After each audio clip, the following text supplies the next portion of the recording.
Hello and welcome. I'm Brossard, and you're watching Here's What Happened. The week started off with China holding one of its largest military drills ever around Taiwan. Beijing deployed a record 153 aircraft to surround the country, and Taipei slammed the exercises as irrational, scrambling jets and warships in response. Washington also issued a statement calling Beijing irresponsible. Hamiokan gave us this roundup of the day. Chinese naval ships, bombers, and advanced fighter jets, all operating around Taiwan. China held one of its largest war games around Taiwan on Monday. Beijing says these exercises, known as Joint Sword 2024B, practice controlling key ports and hitting military targets in Taiwan. In response, Taiwan's president, Lai Ching-te, called an emergency high-level security meeting, deployed Taiwan's own armed forces, and called the drills irrational. Taiwan's defense ministry says a record 153 Chinese military planes were spotted near the country during the 13 hours of the drill. Alongside them were more than 38 naval and coast guard ships practicing how to blockade the country. A Chinese aircraft carrier, the Liaoning, was also spotted operating off Taiwan's southeast coast. 它的存在还带了舰载的飞机，我想配合这一次联合利剑2024B， 的的确确形成了一个在东西两侧对我们造成一定的这个军事压力。 Beijing says the drills are a warning against what it says are Taiwanese independence forces. They come after President Lai Ching-te gave a speech on Taiwan's National Day, saying neither the Republic of China, which is Taiwan's official name, or the People's Republic of China are subordinate to one another.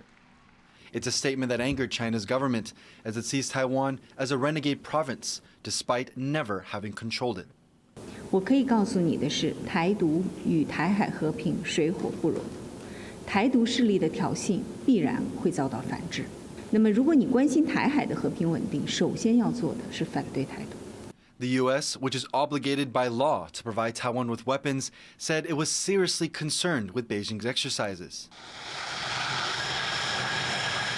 But this isn't the first time China has conducted large-scale drills.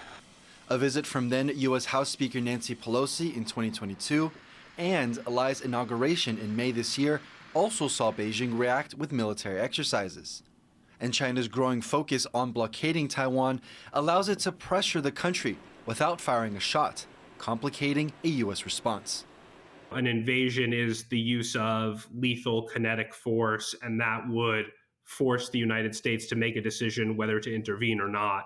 I think that some believe that a blockade puts the United States and its allies and partners in a bit of a quandary, because China would say, well, it's not a blockade, again, because Taiwan is not an international issue. Potentially that puts the onus on the United States or Taiwan to fire the first shot and be seen as the party that's escalating it. China's military has vowed further action against Taiwan if needed, setting the stage for future drills. Defense officials in Taiwan say the increase in military activity is making it harder to tell what China is planning. And there's a concern that one day such drills could turn into an attack. John Su and Jaime Okan for TaiwanPlus. Following the drills, Taiwan's Justice Ministry said China employed cognitive warfare against Taiwan during the exercises. The ministry said the drills were accompanied by online disinformation campaigns using hacked accounts aimed at weakening people's faith in Taiwan's military. The ministry urged citizens to protect their social media accounts and verify information to avoid falling victim to these tactics. A separate report from the National Security Bureau also warned that China is intensifying pressure on Taiwan through cyber warfare, economic leverage, and international diplomacy. The Bureau says China's aim is to undermine Taiwan's global standing and sow internal division. Taiwan revealed a new material it's developed to enhance the protection of tanks and armored vehicles. Observers say it's needed for modern warfare. 网战车它是一个陆战之王会面对各种各样的，比如反战车飞弹反甲火箭甚至现在无人机的攻击所以其实增加了相关的防护力是很重要的。Taiwan's National Zhongshan Institute of Science and Technology developed the armor to be lighter and stronger than previous materials. The new technology could be used on Taiwan's Clouded Leopard armored transport vehicles and M60 tanks. Modern weapons and drones have destroyed thousands of tanks in the ongoing war between Ukraine and Russia. Tokyo also sounded the alarm about Chinese maritime actions this week. Japan's Coast Guard said Chinese Coast Guard ships entered Japanese territorial waters on 2 consecutive days. Japan said 2 vessels were seen near disputed islands, which Japan administers and calls senkaku. It says another armed Chinese vessel was also seen in the waters. China claims the islands and calls them Diaoyu. Taiwan claims the islands and calls them Diaoyu Tai. According to Japan, Chinese vessels have entered Japanese waters on 39 days this year. A vote to recall Keelung Mayor George Xie on Sunday failed to remove him from office, but the result is highlighting Taiwan's recall laws and partisan divides. Eric Gao reports. 我们这一场选战已经顺利结束了，谢谢大家。 Keelung Mayor George Xie returns to work after dodging an attempt to remove him from office. Xie has faced a campaign for his removal since becoming mayor of the northern city in December 2022. Campaigners say he hasn't fulfilled his election promises, pointing to allegations of corruption in the operation of a local mall.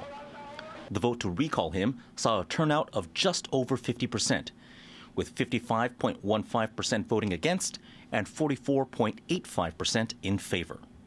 其实这一次的选举，他们并没有输，基隆的公民、基隆的市民更没有输，因为我们用民主投票的方式来完成了70几年来从来都未能完成的罢免投票。 Taiwan's election laws mean Xie won't face another recall vote for his remaining 2 years in office. Although the campaign to recall Xie failed, nearly 70,000 people voted against him. 今天我们拿到的罢免票是有7万票，这代表我们的心声一路以来都有被我们基隆市民所听见。请谢国良市长认清到，今天有7万名的基隆人对你的施政感到不满。 Xie's party, the Kuomintang, has accused the ruling Democratic Progressive Party of coordinating the campaign. They're worried that it could spur other recall petitions around the country. 今天台湾的这个民主啊，应该还是在一个良性竞争，不是动辄以用罢免的方式，想要用报复或者是冰斗的方式。如果是继续这样的一个作为的话，那当然无助于朝野的一个协调，也事实上只是造成社会更多的对立而已。 Only one mayor has ever been successfully recalled here in Taiwan, when former mayor of Kaohsiung, Han Kuo-yu, was removed in 2020. While Xie is in the clear for now, the residents of his city have made their opinions clear and sent a powerful message to other politicians in Taiwan. Eason Chen, Tiffany Wong, and Eric Gao for TaiwanPlus. Throughout the week, we aired a series of stories on some of the surprising connections between Taiwan and Malaysia. Tiffany Wong traveled to Georgetown to bring us this report on Sun Yat-sen's stay in the Malaysian city. The founder of modern China lived there for a short stint in the early 1900s, gathering support for his political party and making a mark on the local community. This is Georgetown, Penang, a UNESCO World Heritage Site in Malaysia known for its vibrant mix of different cultures. Georgetown was established in 1786 under King George III as a British settlement, and it marked the beginning of the British colonization of Southeast Asia. Now, Malaysia didn't gain independence until 1957, but Georgetown also has a special connection to an important figure in Chinese history and Taiwanese history. That's the revolutionary Sun Yat-sen. Sun used to conduct meetings in this building, now a museum dedicated to his memory. And this is also where he founded the Guangpa Ribao, a newspaper that he used to gather support for his revolutions in China against the Manchu Qing dynasty. Nowadays, Sun is a well-respected figure across most of the Chinese-speaking world, and this museum attracts hundreds of visitors per year from both China and Taiwan. The museum's curator has spent the past 30 years restoring this historic building on Armenian Street. Dr. Sun Yat-sen was the first global revolutionary and definitely the first global Chinese revolutionary. So he was able to understand ideas about Western politics, and he was able to integrate it and to translate it. And so he was actually at the cusp of sort of modernity, that he could help the Chinese to modernize. Sun chose the area around Armenian Street for its narrow alleys like these, easy to get lost in and escape should his revolutionary party be sniffed out. But now the museum proudly welcomes visitors in and stands as a reminder of Sun Yat-sen's influence on communities not just here in Penang, but in both China and Taiwan, adding one more layer to the heritage site's hundreds of years of history and migration. Patrick Chen and Tiffany Wong in Georgetown, Malaysia for TaiwanPlus. In Taiwan's outlying Kinmen Islands, a tunnel originally built in case of war with China now hosts an annual music festival. Cadence Cuenta reports.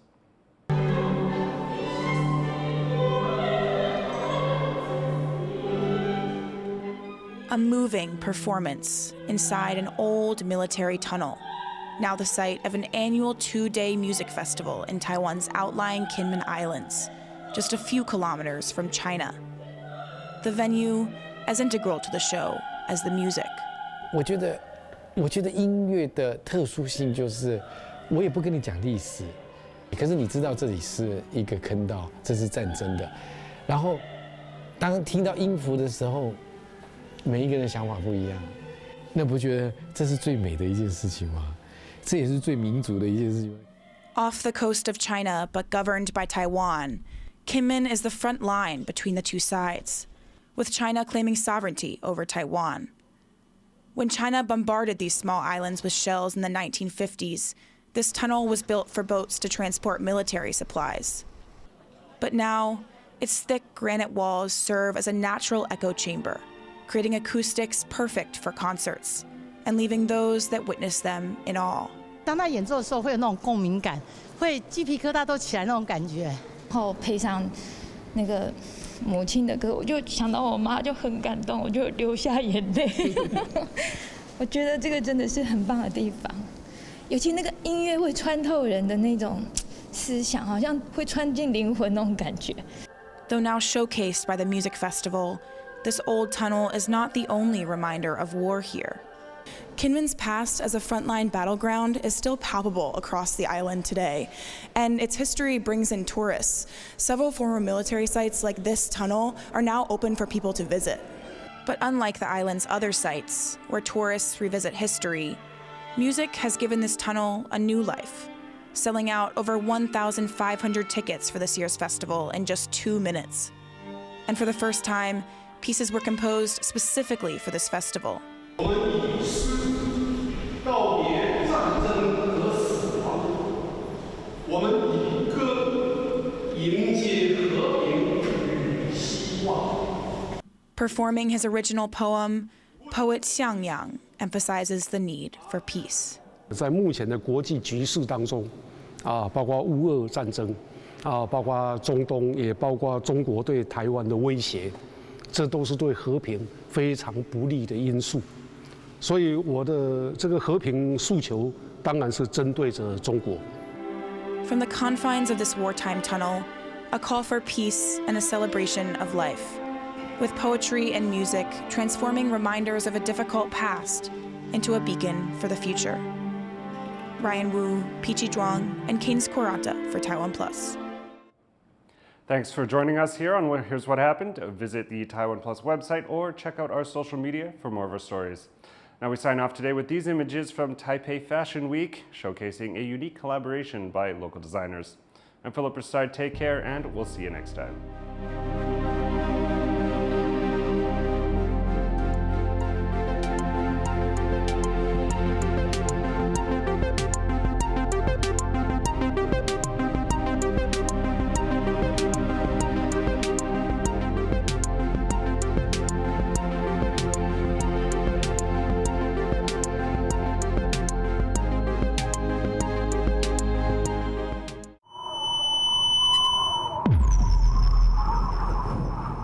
From industrial parks in Taiwan to here in Vietnam, we're bringing you the latest in tech and business news right here on TaiwanPlus News.